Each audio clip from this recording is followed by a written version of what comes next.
not really interested in issues of race. We're not really interested in issues of class. And haven't we already talked enough about race? I mean, why would you do another dissertation on race? We have so many. I mean, let's just move on to something more important like the impact of the environment on college campuses or sustainability in residence halls, which are really important topics, but not my main research interest. Okay.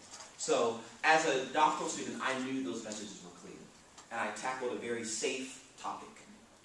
I decided to do my dissertation on graduate student persistence. In fact, answering the question of what factors lead to the success of graduate students, and then conversely, what factors prevent them.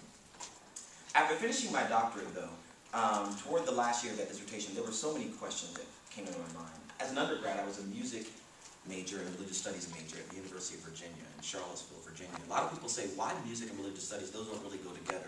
I've always been curious about two things. One, the purpose of life. Like, why are we all here? What is that all about? And secondly, how individuals like myself and like you, what's your name?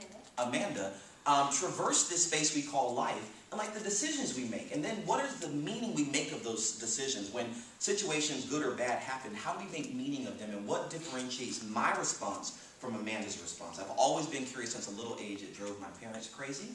But it actually made a great, I don't know about great, but it made a decent scholar.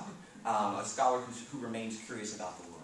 And so I lined up all of these questions about the impact of race on people in society, educational disparities. Why is it that somehow in my high school in Kempsville, Virginia, in the city of Virginia Beach, Virginia, which is a pretty high-income city, and I actually grew up in a predominantly white neighborhood, and I went to all predominantly white schools because my parents chose to live in those areas, not because I sought out to find the white schools. But my parents happened to live in areas that district me to the local school, which happened to be predominantly white.